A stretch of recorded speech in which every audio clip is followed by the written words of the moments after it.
Hello everyone, and welcome to this week's Talking Stick Show. So I have two special guests with me, and Laura, I welcome you back. So I have Matthew and Laura. Hello guys, we'll start with Matthew first. Hello brother. How are we doing? Hello. And Laura, hello. Hi, nice to be back, Dale. Thanks very much. And lovely to see you. So if you'd like to just explain a little bit about yourself, we'll start with you, Laura, just the listeners out there, what you do, a bit of a synopsis of what you do. Sure. I'm a shamanic practitioner and now a teacher. I'm also a craniosacral therapist and a dowser, and part of my shamanic practices includes Laura the Explorer sacred site tours, where I take people out with our drums and we go to sacred sites.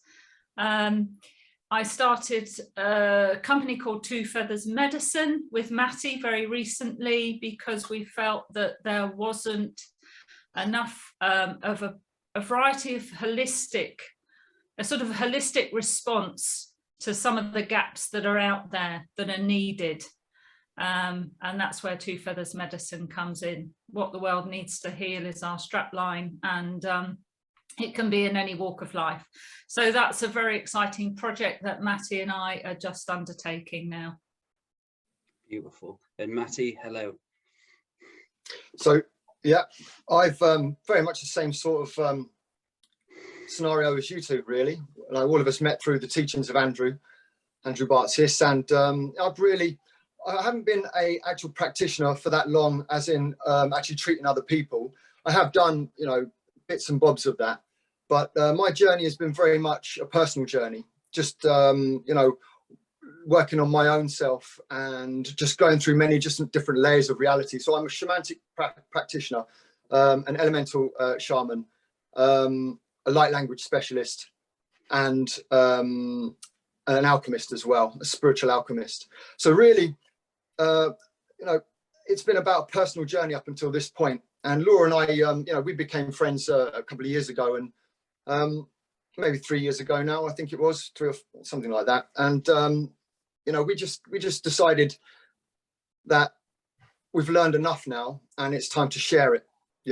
And so that's what we wanted to do. We want to take these teachings that we've learned, figure out a way that we can begin to, offer them, cast a spiritual net, so to speak, offer them out to the wider community, and create a legacy for the future, as in the process. So we're really excited about this venture, and no expectations, but it's going to be fun. And how did the idea come about, Sam? Was it just one of you, or was it kind of like an aha moment? How did this Two Feathers come about, where you both decided to go into co-creation to experience it? I think we were both going that direction, weren't we, Maty? And I'd contributed to Andrew's book as an editor, and I was quite keen to do something of my own. And I'd recently been able to have sort of proper contact with Two Feathers, who's been my guide, well, obviously, like forever, but I wasn't ever since able 1995 to really connect properly. And it sort of, I felt that's what he wanted out there, because I was umming and ahhing what to call the book. And by then, I think I'd contacted Maty. This was just before Christmas, because if there was going to be another book done, I'd really like Maty on board with it, with especially his light language and his alchemical abilities. He really is a master. So I thought he'd be great to do this with. And so I was just given Two Feathers Medicine, how you're given things, it just downloaded, and it came along with what the world needs to hear. And I thought, yes, it does need Two Feathers Medicine. We need some alternative and complementary stuff out there. So Maty and I got on board earlier in the year together to do this. And what are We're very much triggered into it, I have to say, because first we became friends because I was trying to meet people that knew about Andrew's teachings, because they're so unique, so different to anything else that's out there, and once you've practiced, not just listened, but practiced for several years, you're a very different practitioner than anybody else out there. There are some out there, of course, that have their own frequency of a similar what's expansiveness, I suppose you could say. I don't really know the word to describe it, but it was searching for other people, and you know, I'd had a couple of bad experiences, and I think it was actually a dream that I had of Laura. She came into my dream space, and I just felt to mention it actually, and it was the piece when Andrew read out your what's it called, Laura? Hero's Journey. Made me cry my eyes out like a little stars. baby. Yeah, that's right. My Journey to the Stars, yeah. Beautiful. And so, you know, it triggered the hell out of me. And so, you know, that was it really. And then once a couple of shamans get together, then, you know, all sort of stuff starts to happen. It was inevitable. Beautiful, beautiful. And it may be a good topic to start off with darkness, because a lot of people are scared of darkness and don't understand their own darkness and how to deal with it. So it might be good to go into the darkness and the shadow and how we can heal the darkness and how we can integrate and learn from the shadow. There seems to be a lot of shadow teachings out there, which for me, I've done a few of them, and a lot of them do make me worse, and they don't make sense. So we'll talk about the shadow, and we'll start with you, Maty. What is the shadow, and should we be worried about it, or what should we do about it? Because there's so many people out there who are unaware of their own darkness, their own shadow part, and they don't even look at it. And I've been there before 11 years ago, where I didn't even think I had darkness. I was all love, and I was so good in the light, and that was it. Don't talk about darkness in front of me, all that stuff. And so we'll start there. Well, it's an interesting subject, and you're using your psychic skills here, mate, aren't you? You know, because you know, my personal journey is one of light and dark. You know, I don't consider myself to be a light worker. I mean, I am, obviously, in the essence of what it means to be here as resistant free earth, you know, walking this walk during the Great Dreamtime Awakening. But I don't really subscribe to the idea that we have to be, you know, fluffy light beings at all. On the contrary, actually, for me, I can be quite scratchy at times. I enjoy macabre entertainment sometimes. I enjoy horror movies that deal with the darker side of esoterics. It interests me just as much as the lighter side of esoterics. But my shadow work is not something that I go out and intentionally do. It's something that happens. And I've been through shadow work just recently. And the thing is, it doesn't matter what your level of awareness is. It doesn't matter what level of this game that you're on. The shadow will continue to arise and arise and arise until such a point as you've developed yourself enough, you know, to go beyond that. But that's a big, you know, that's a big milestone. So my shadow work for me, really, it is when you do embrace the darker side of your own self. And, you know, shadow work can be, I mean, you know, you're a father, so you know all about shadow. I had an instance today where today was one of the greatest days I've had in such a long time. And one of my daughters just managed to just get me right, you know. But as far as shadow work goes, I mean, I had the just about to be a little bit judgmental there. Let me say the frustration of going to a Teal Swan event, and it was all people who had been abused as children, and you know, everybody that spoke was about sexual abuse and the seriousness of that. You know, we can't joke about that, and we can't take away the seriousness of it. But it was quite clear that every one of these people was locked into victim mentality, and it just issued from them, you know. And so shadow work for me is about looking at the shadow, looking at the darkness that we have in our own life, and seeing it as the teacher that it is, not allowing it to overcome you, not allowing it to, you know, beat you up, but learning from it. Mistakes are lessons, they're learnings. Each mistake is one step closer to success. Now, I don't really know what much else to say about the shadow, because, you know, very much it's a personal journey for me. And I've been through a lot, as I'm sure most people have. So, you know, self-created shadow, I have to say. And that's so it's forgiving.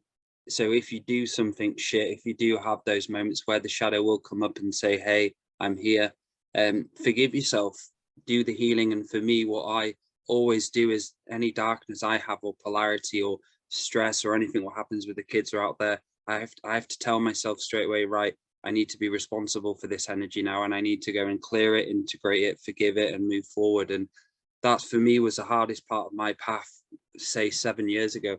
I always used to never forgive myself. I always used to put shame on myself when I did something wrong, and that shame would just creep up into my reality, and it felt like just a looming shadow over me all the time. So Laura, what's your take really on the shadow and your dealings with it and understanding?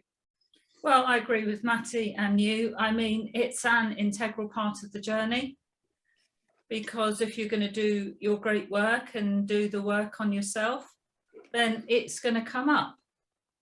And how you deal with it, yeah, I totally agree. Forgiveness was one of the first things I had to learn, and especially of myself.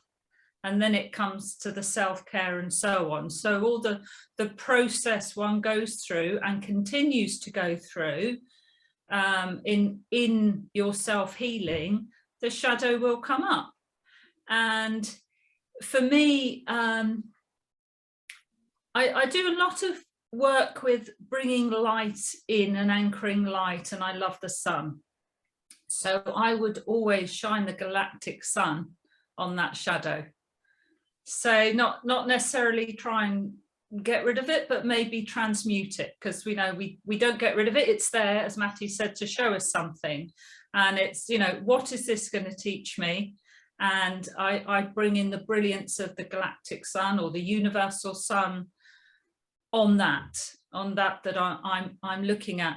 But I'm also a believer that what you look at too much also expands. So maybe I'm a bit of I don't want either to appear too, I am positive, but that I am like that by nature. I'm also recognize I'm an unlimited being. We're all unlimited, and I don't want the shadow to limit me or be limited by anything at all. I want to express my unlimitedness in the world. So it's not something, I haven't gone out of my way and said I must do work on the shadow. Something comes up, I will look at it. Like you, I will question my polarity. I will question where this is taking me. Is this now becoming a distraction to my great work? And I just think when you're doing your great work and you're working on yourself, it is a natural fallout that you can handle. And that's a story which I hear all the time in sessions.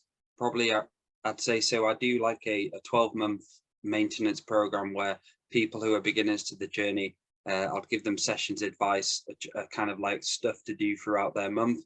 And one of the main things is why people always go back to sleep or fall off again, is because the darkness, they're just, when they come on the path, everything's really fluffy rainbows, and clouds, everything's good. But once they start integrating and realizing, holy shit, I've got a freaking shadow, and there's a whole different contrast to the reality, which I'm unaware how to deal with, because there's not many teachers out there teaching how to deal with that. And there are obviously shadow teachers, and not discrediting a lot of them, but I've tried a few of them, and a lot of them made me worse. Like it was the focus, and like you say, Laura, what you look at will reflect and look back at you, the say universal law. And the Amber Heard, for instance, that's another big teacher of the shadow and the darkness at the moment, which we're seeing. Yeah, that's a fascinating one, isn't it? Because yes. of the contracts they're holding. So by their resolution of this, they're sorting out all the other contracts on this subject. Very powerful. Are you both watching that? Yes. Yes, I think everyone's watching that. I don't think I've met many people who aren't plugged into that at the moment, or was plugged in. Oh, totally. And it's an interesting study also in, you know, for me, like narcissism. I don't know much about psychology. It's something I'd really like to get into. But just watching the sort of the how people break it down, you know, you get these commentaries on it, and I'm learning so much. You know, and it's just meant to be, isn't it? It's meant to be at this time. It's meant to be brought up now, resolving the karma. And that's it. Is another aspect. I think I remember Andrew talking about this and recommended it, was to, when you're seeing your darkness, and is laugh at it and smile at it and thank it. Hello, my contrast teacher. I see you for what you are. I love you. Yep, that's who you are. You are, and laugh at it. You don't agree with it. That's right. That's it. Yeah, flip the frequency and take off the power and take off all the polarity and just see it for what it is. And that, yeah, it was a great way out. That really did help me process a lot more in the coming years, that one. And that, Dale, is alchemy.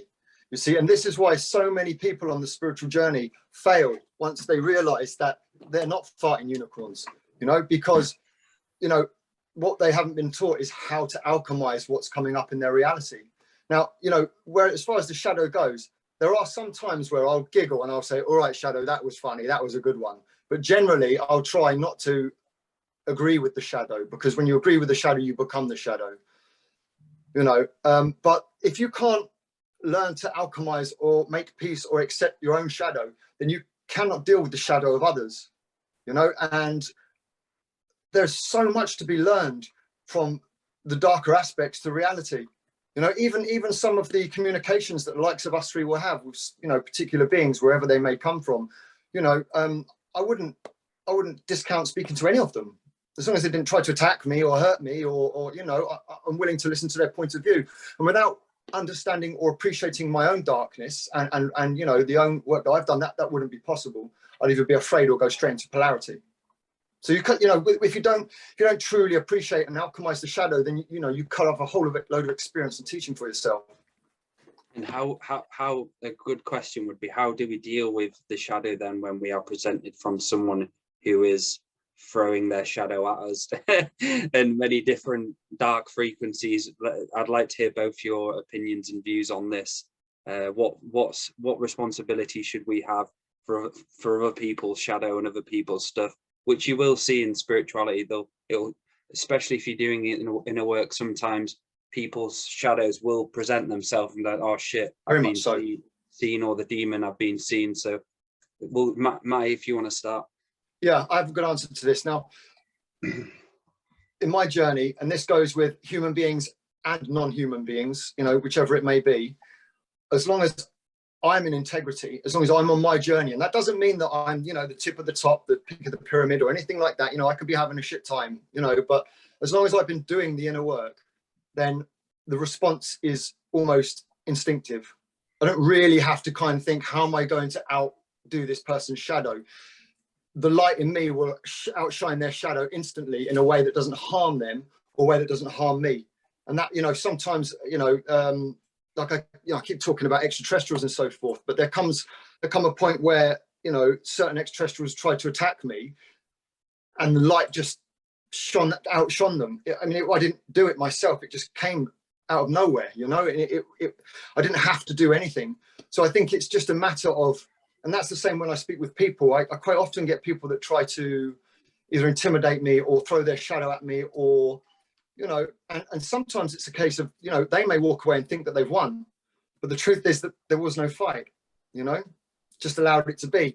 If my light can shine and it can help and we can co-create a lesson together, so be it. If not, then we both experience it completely differently because we're coming from two different points of view. I had that today in shopping in Aldi. Was a lady, I was like, my trolley was on the side, and this lady grabbed my trolley and like pushed it, like, you know, down the aisle, and she didn't even look or get something from what she moved the trolley for. And I was like, right, I was just there, just like sitting on a fence, like, right, do I say something to her? Just say, look, what the fuck are you doing? And I said, you know what, I'm not even going to feed it.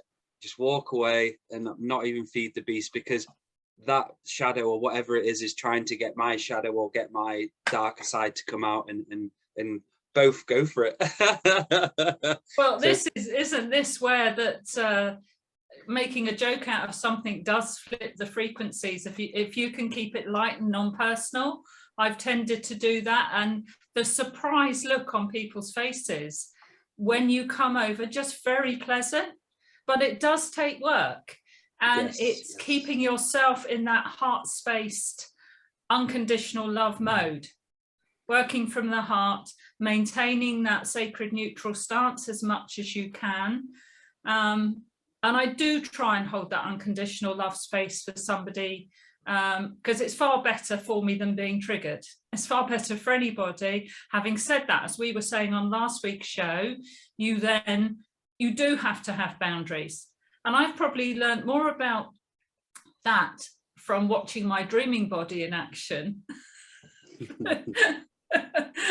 But, well, as well as my own experiences, but when I see my dreaming body and what it does in dreams, and it's like it seems to come across, you know, very sort of heart space neutral, and then when it's not being heard, or if my boundary keeps being trodden on, then out comes, well, either the sword or the stick, the staff, or just bare hands, and I've grabbed entities and, you know, got rid of them. So that's actually taught me a lot. And the thing is with that light as well, you know, when I say light, it doesn't always mean kindness.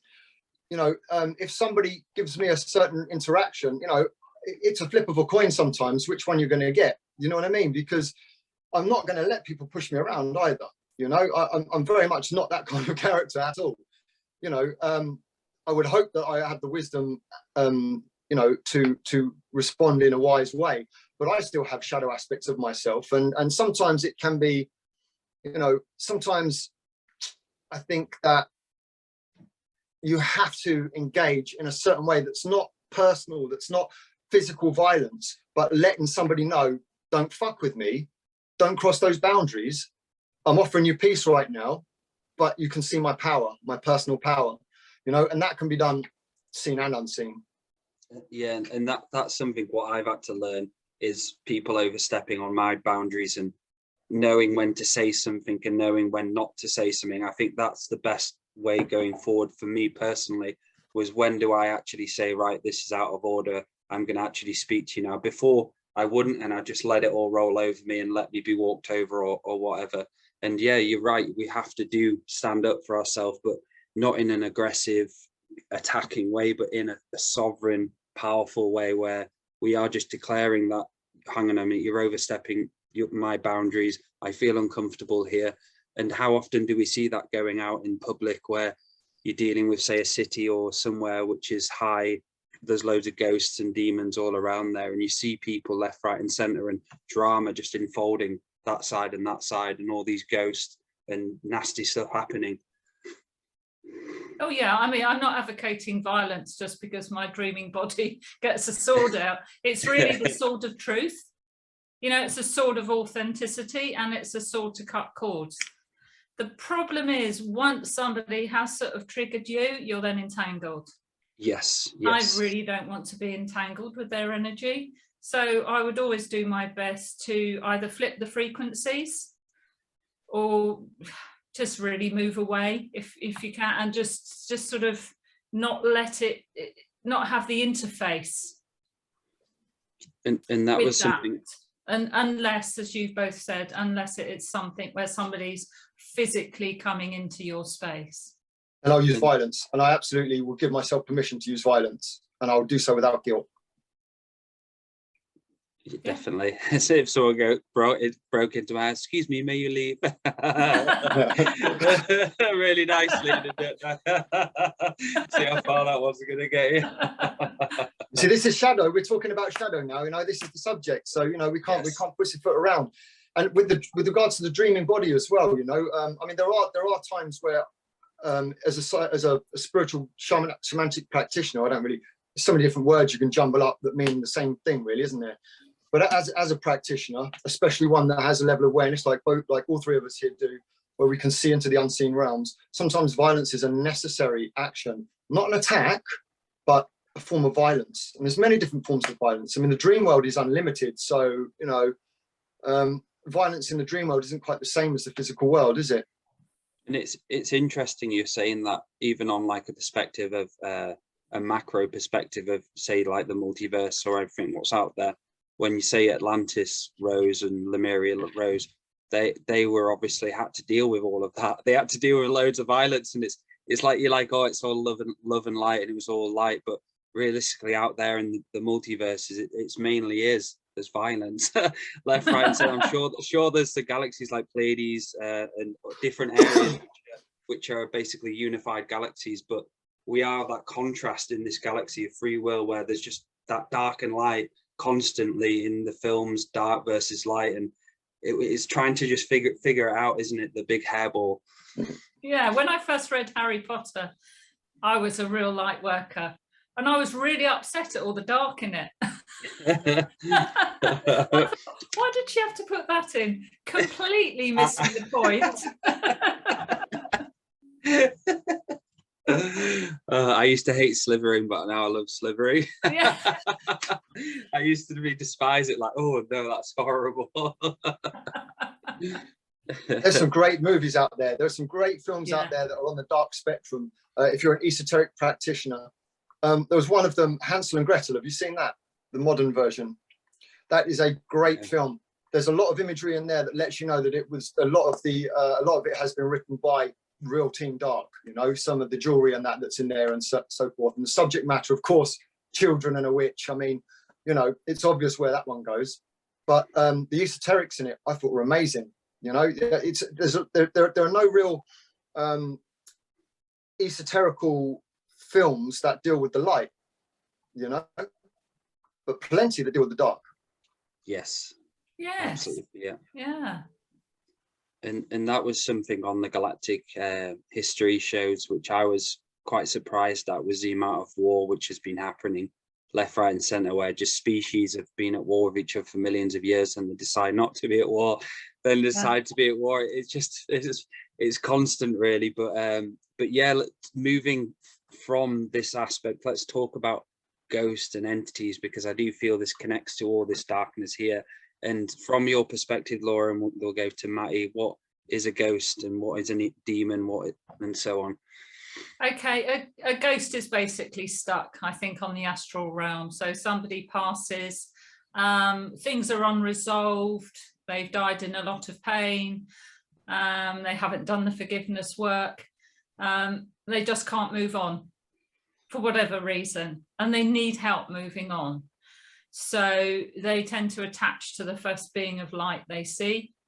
And especially those, you know, if it's a recent passing, then it will be the mourners or somebody who's grieving for you very much. You might want to come back and comfort them. But I think more than that, I think ghosts tend to be quite confused.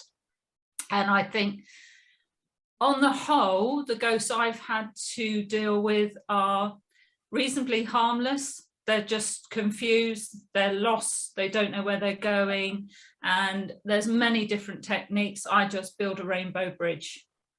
That's what I do, and I open a portal. In fact, I think Maty and I have done it together.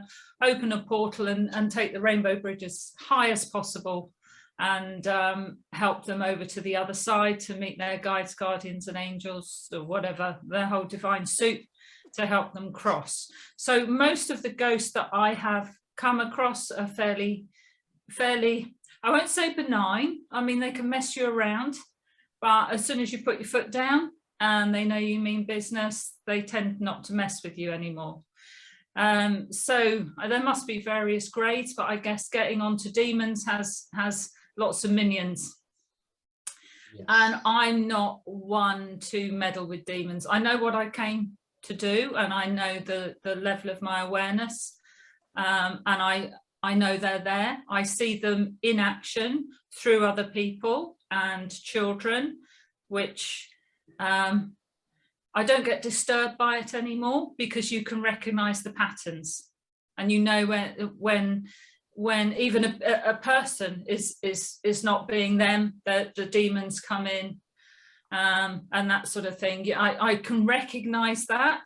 It's not something I set out to seek, because you never know what is behind that demon. Yes. Either. And it could be a whole load of stuff that's nothing to do with me resolving my karma.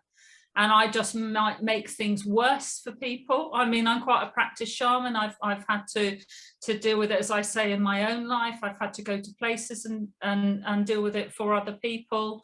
I've had to pass people on using the rainbow bridge.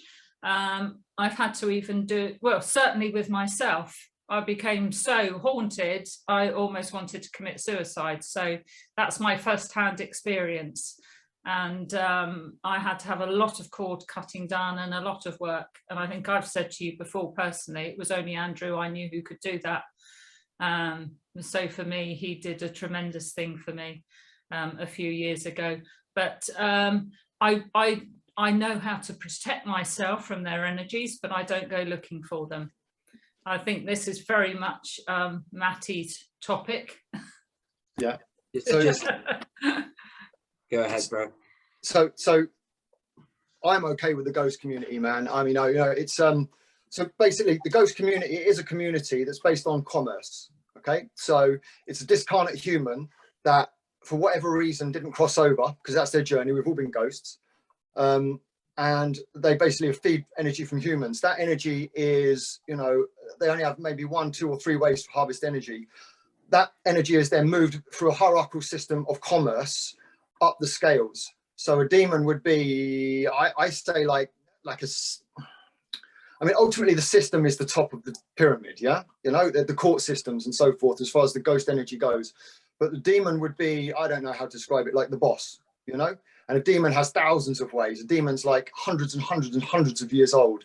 And it could be a discarnate human, but it also could be a discarnate extraterrestrial off-worlder and so forth. Yeah. So a demon is a very different being. Demons are, I mean, I have them to speak, they do speak to me, and I'm more than willing to speak to a demon if they're respectful. There's one that I met the other day in a heroin addict that was walking underneath a bridge, who recognized me, and I recognized him back, which is bizarre, you know? So he kind of said, I haven't seen you in so many years, you know? And I kind of said, hi, you're all right. And then warned him, you're in a dangerous place, because my house was just around the corner, you know? And then we parted, but bizarre set of circumstances, you know? But as far as ghosts go, I feel quite bad for them a lot of the time. And the thing is, if you don't have the level of awareness and the skill sets to be able to deal with them, then they're a nightmare. You know, it's like having the clap.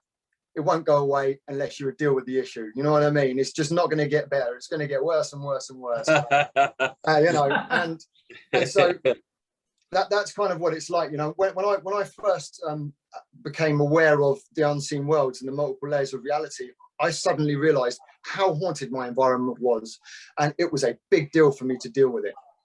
But now it's so easy. It's almost like, I mean, it's easier than making a cup of tea, really. You know, you don't actually have to do anything.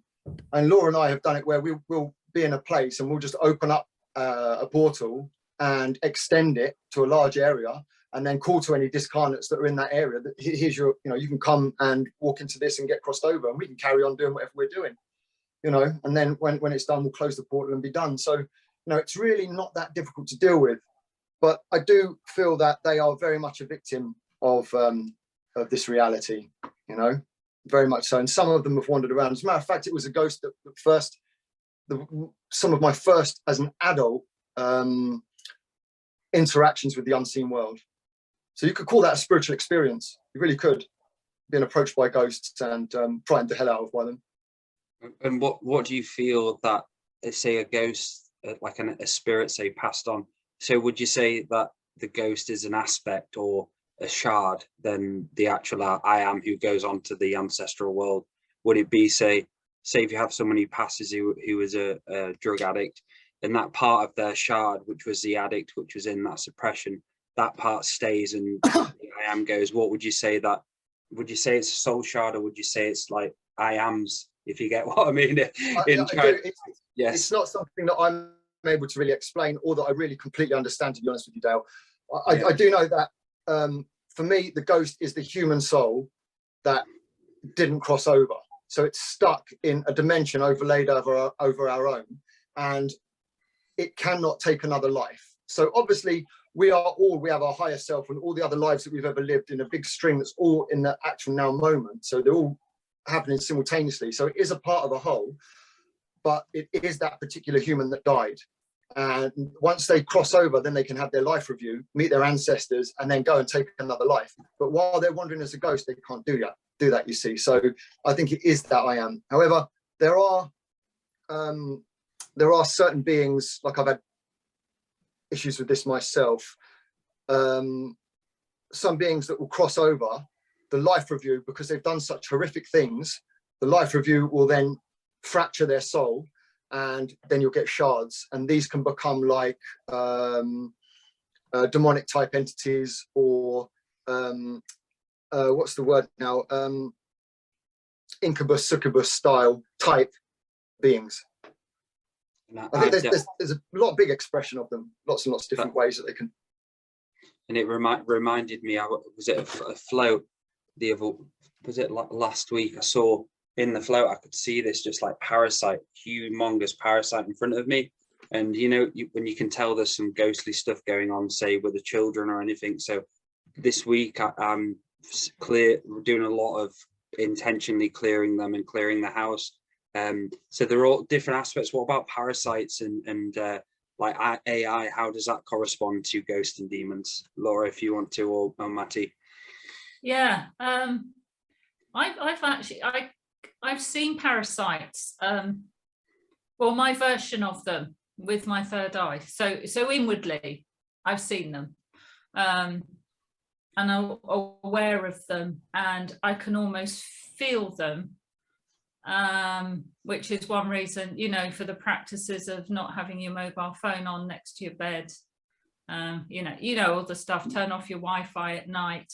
And also I feel we're coming to the time of year where the system tends to send out more, coming up to solstice.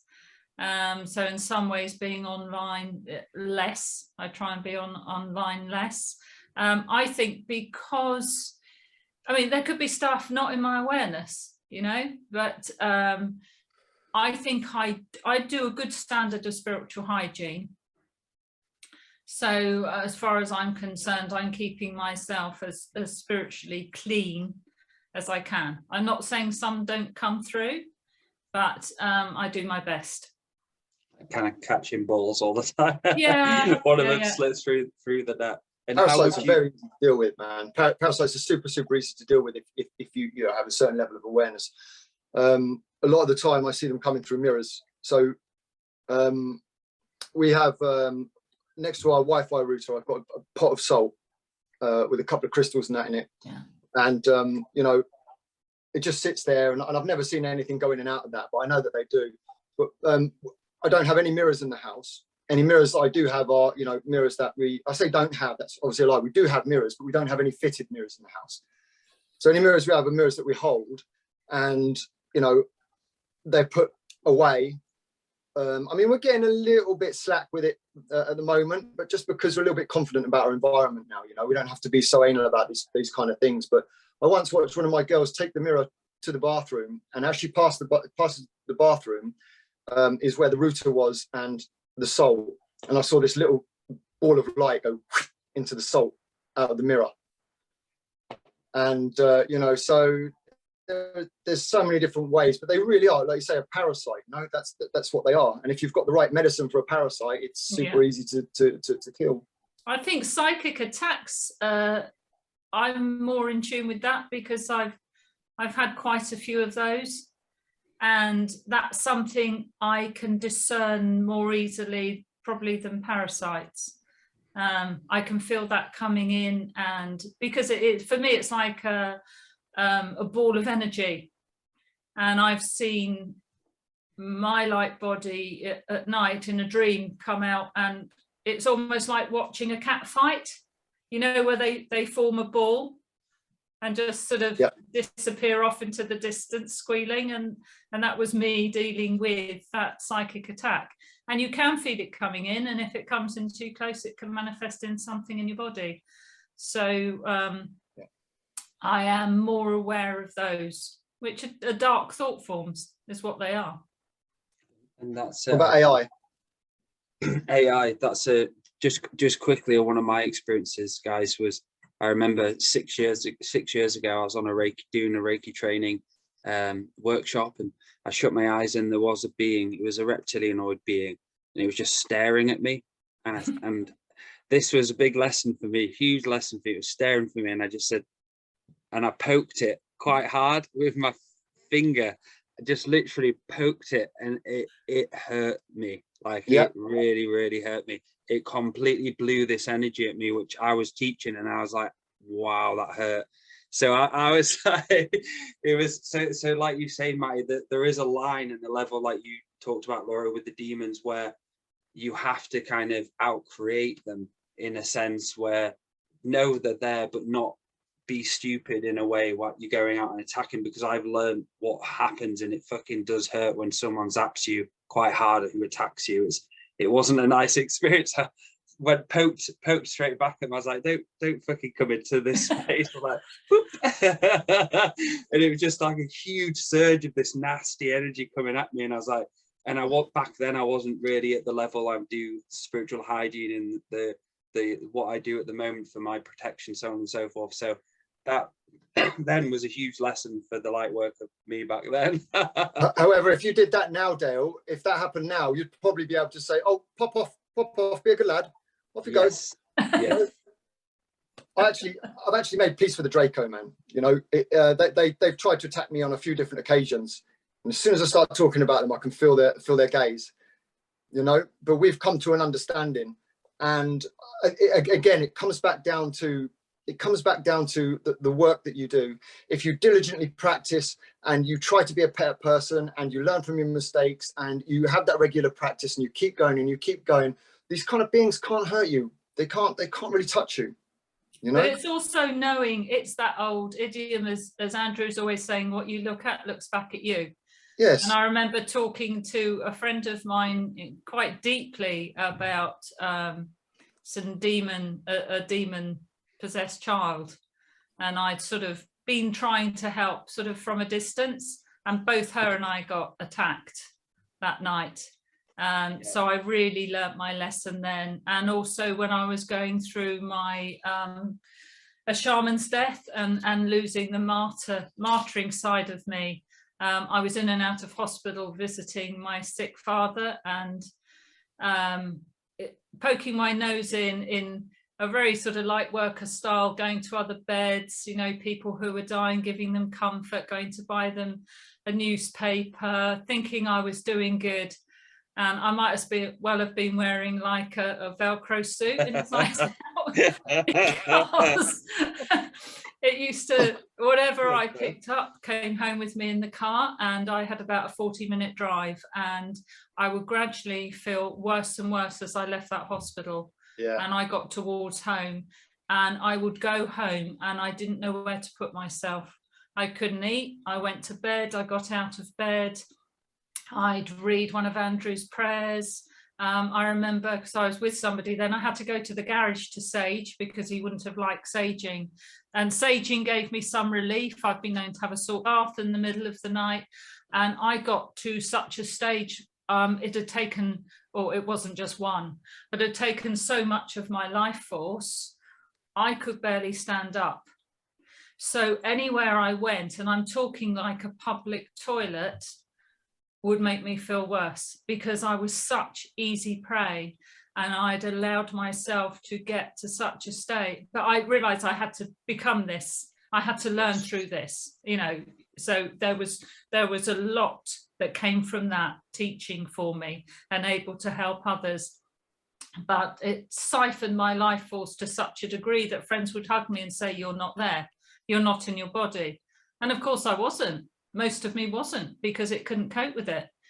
And the way I did it, I worked with Andrew a lot of hours, and we worked our way through living the mystical life daily.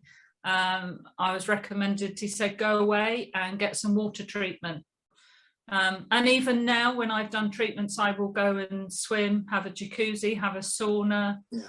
You know, water treatment is a great, you're washing it away. So yes, water is a great cleanser. Deal with it. And I'd like to add another aspect to this as well, because I don't know how much I can say or what I should say. You know, that those lessons never end, and it's not that you did anything wrong; it's that you gave your power away. Yeah. You know, and it doesn't matter what level of awareness you are, what level of mastery you're at. If you give your power away to anything, then you open the doorway and things can come in and feed from you. Now, I've just had this experience myself, and, you know, I just recently, I thought I was the absolute Dapper Dan, you know what I mean? And you know, my alchemical processes have taken a more expansive turn, and I gave power away to one of my own creations, and that power that it was taken from me allowed me to then be manipulated and fed off of. And it could have been, you know, it doesn't matter all the work I'd have done, that I have done, it mattered not. You know, it was almost like being back in those light worker days when I was powerless, you know, and you can trip up so easily. You know, it does, you never reach a point where you can take your foot off the pedal and say, you know, I'm just going to chill because I'm fine. It doesn't work like that. But it really is a case of where are you giving your power away? And that's the essence of how you can stay empowered, obviously.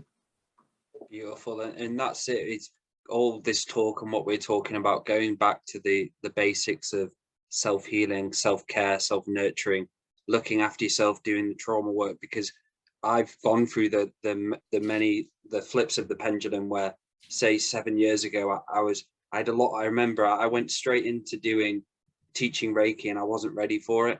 I trained in loads of stuff straight away, hypnotherapy, and I just threw myself into it.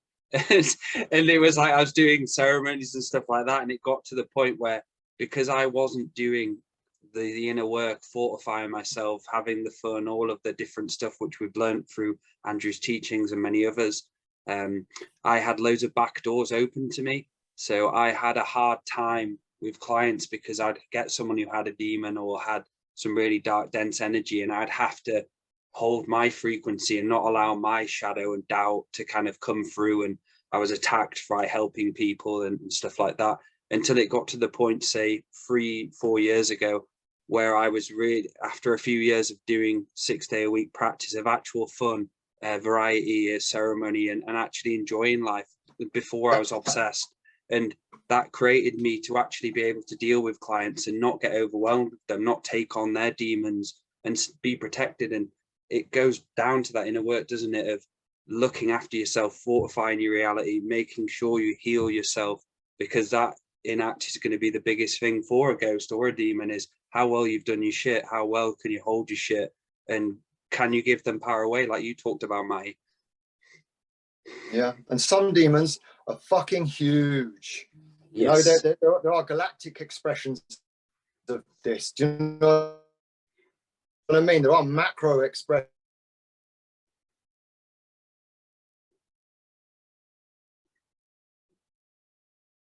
Our own journey. There he is. It's just, there we go, we're back. Have we got you kind now? of just, I don't know what happened there, the demon there. Yeah, that's it. That's just... There we go. Looking that reptilian.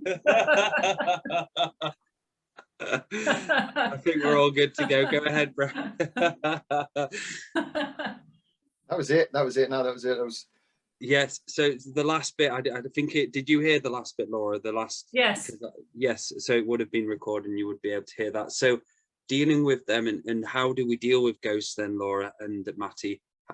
If someone listening's got an entity in their home and they feel unwelcome, they feel like it's not their home, how do we then clear this out so they can have the sacred space back? You can get hold of me if you want, and I'll do it for you for a fee. No, but I mean, you know, it really comes down to, you know, you can do the saging, but it comes down to power. It comes down to belief. It comes down to how much you want that rid of and how much work you're ready to do. If you're just wandering around with an incense stick, say it's about personal power. There's a myriad of different ways that you can deal with these kinds of entities, these kinds of things, but unless you have the actual power and conviction of your own process, then, you know, it's just not going to do anything. Yeah, and repetition, it's never it's not a once and done.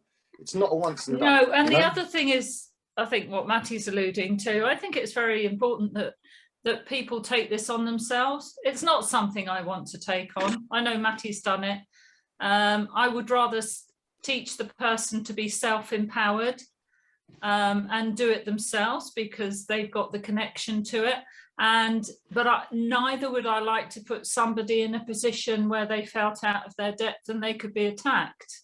So there is a responsibility. So they might describe to me sort of what it is, and I think my son had this. They moved into a house where an old lady died who hadn't moved on.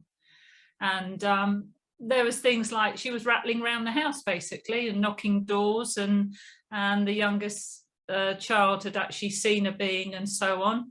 And David, I think he got up in the middle of the night when this was going on. He heard the noises. He wasn't in fear.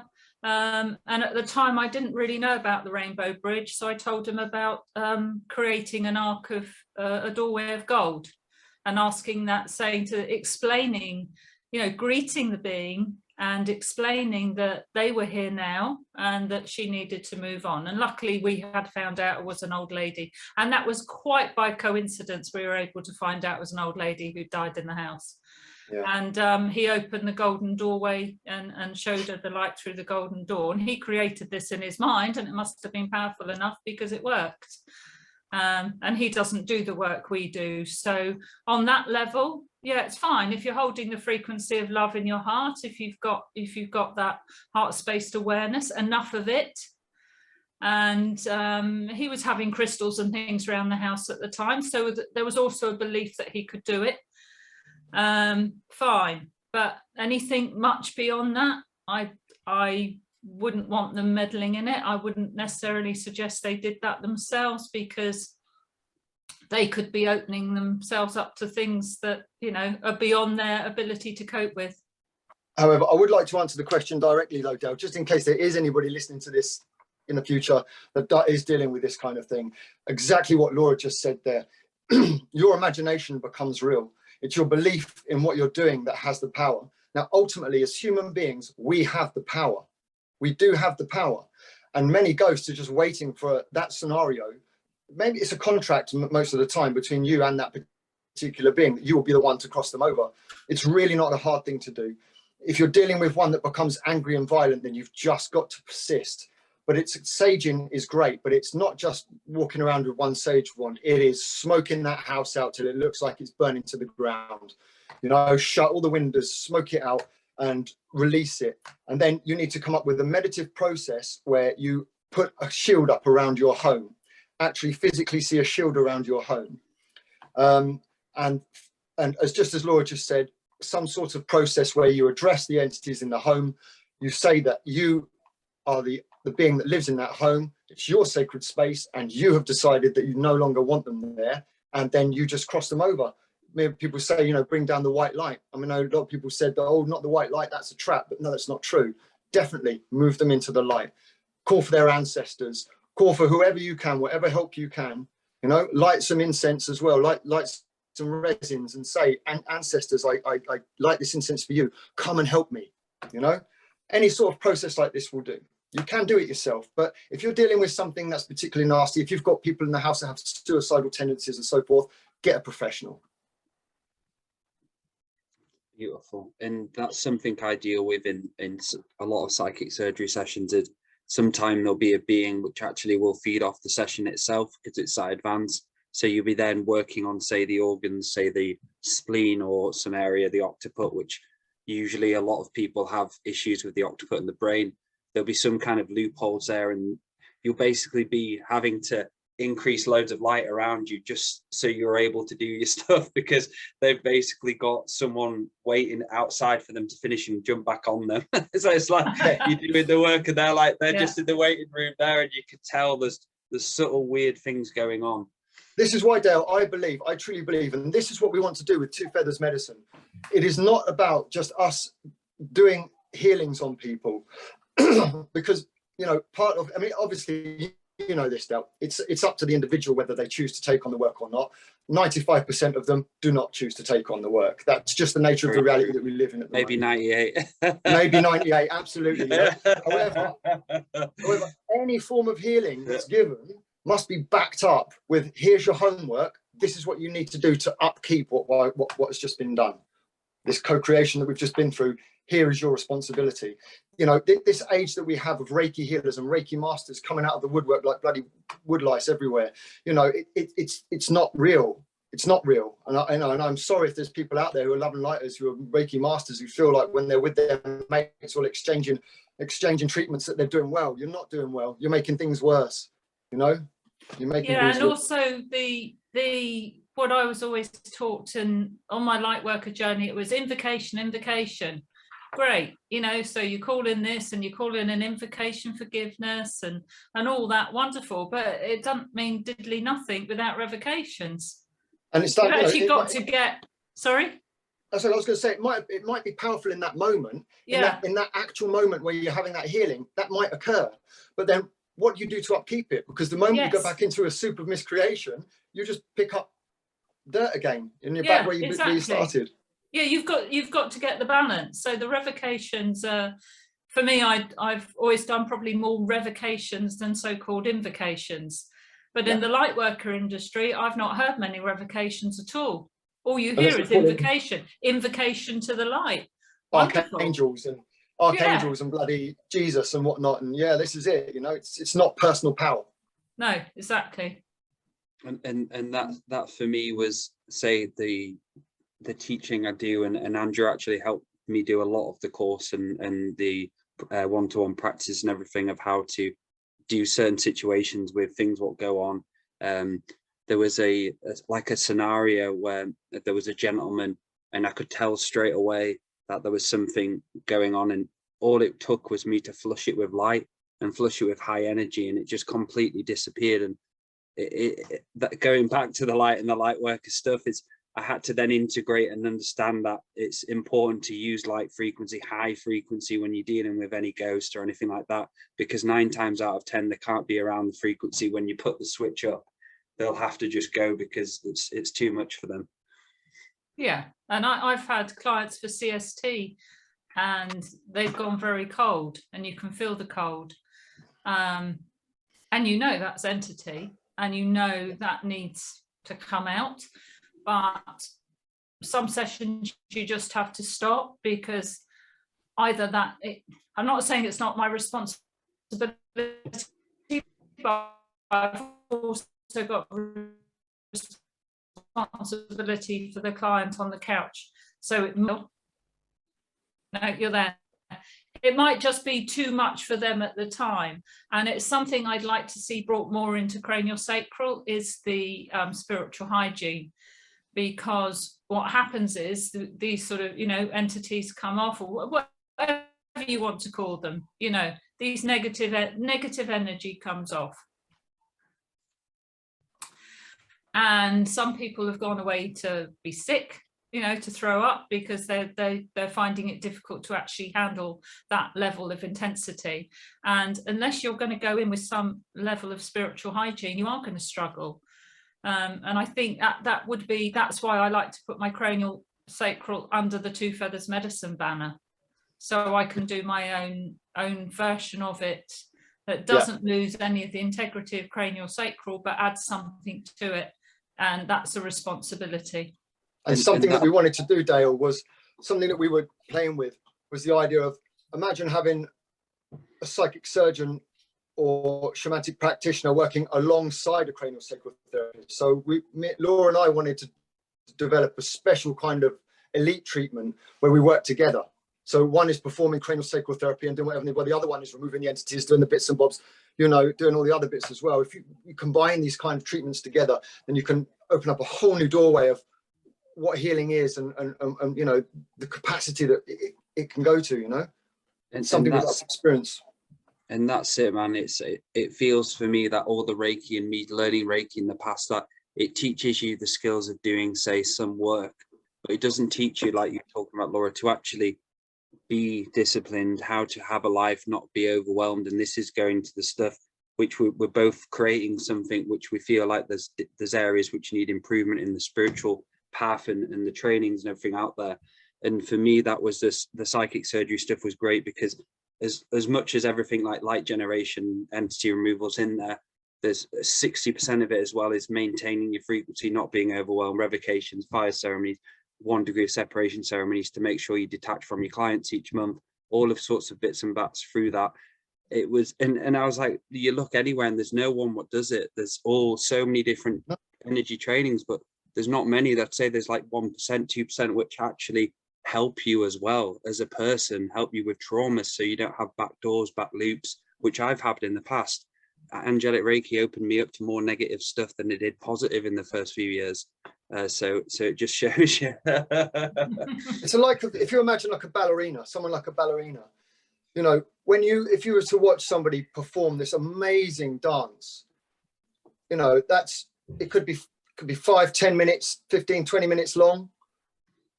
You got that experience, but what you didn't see, the reason that experience was so amazing was for the years and the hours and hours and hours of stretching and practice that particular ballerina puts into being the dancer that they are. And it's exactly the same with self-mastery and with the healers. Unfortunately, everybody thinks that because you've got a certificate, you can crack on as you fucking please.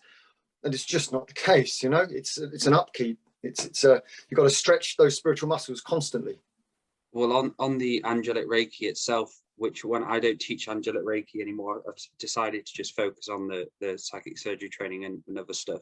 But on one of the actual teachings, which Kevin Core brought through as part of the course, was sending a treatment to someone and not asking to send a treatment to them. And this was something I had to change, and I felt so bad doing it at the start. And I remember everyone's experience, because they were sending it to the nastiest person in the family, and all they felt was darkness and horribleness. And they're there literally. That's dangerous. That is dangerous practices. Just sending a treatment to someone who didn't fucking want a treatment, surrounded by ghosts and demons. And that's a good prime example of what's wrong with some of it. I missed the whole of that. Both of you two froze on my screen. Did you hear about because I was talking about the angelic Reiki and how it got you to step on people's journey, and that was something for me where I was like, I can't be doing this. And to the worst people as well. I mean, the idea of sending treatments to a person that you know, I mean, that's asking for trouble. I mean, that must have been written by a demon. And also, guys, check this. This is a good nugget. So in the attunements, I'm not dissing angelic Reiki at all. It is, for some people, it changed my life. It brought me on to the next level of my awareness. But there's actually, in the attunement, where you go up with the archangels and you go to the different higher levels, on, as it says, you go into different ones and you meet different archangels, and you have to basically, in the attunement, you have to read out probably about 50 different archangel names of all different strange names. And there's one which is called Archangel Archon, and it's from the set of, and it actually says it's Chief Celestial as head of the Archons. And wow. I was just like, oh yes, like, there we go. That's crossing over to the angel demon stuff, right? in the Reiki attunement. That just shows you what you're dealing with, doesn't it? It just shows you what you're dealing with. Yeah. So that was a bit of a crazy moment. So yeah, we'll call it a day today. I've got to go do the old bedtime routine. I'm sure you have, Matty. Yeah, yeah, absolutely. I'd like to say it's been an absolute pleasure, a real fun show, and we've discussed a lot of cool topics. So thank you, Laura, and thank you, Matty. And how can people get hold of you as well if they want to? Okay, so I'm Laura Massey at btinternet.com, or through Facebook Messenger, so on. The website hopefully will be up and running soon, the Two Feathers website, so that will be exciting when that happens. And thanks ever so much again, Dale, really enjoyed it. Thanks, Matty. Yep. And if you need to get hold of me, I'm on Facebook at the moment. I'm currently building a website, so it will be up and running soon enough. But yeah, you can find me on Facebook, Maty Waller. Beautiful. And well, in a few weeks' time, say 3 or 2 weeks' time, we'll have to come on again. And I keep meaning to get Debbie on, and I said to Laura it'd be great to co-host, and Matty, it'd be great if you wanted to be part of it, because I honestly, yeah, she's lovely, and it's been so unique and nicely flown. And so yeah, thank you both. I really appreciate you. Thanks, Dale. Lovely. Okay, good night, guys. Bye guys. Take care, everyone. Thanks for watching. Goodbye.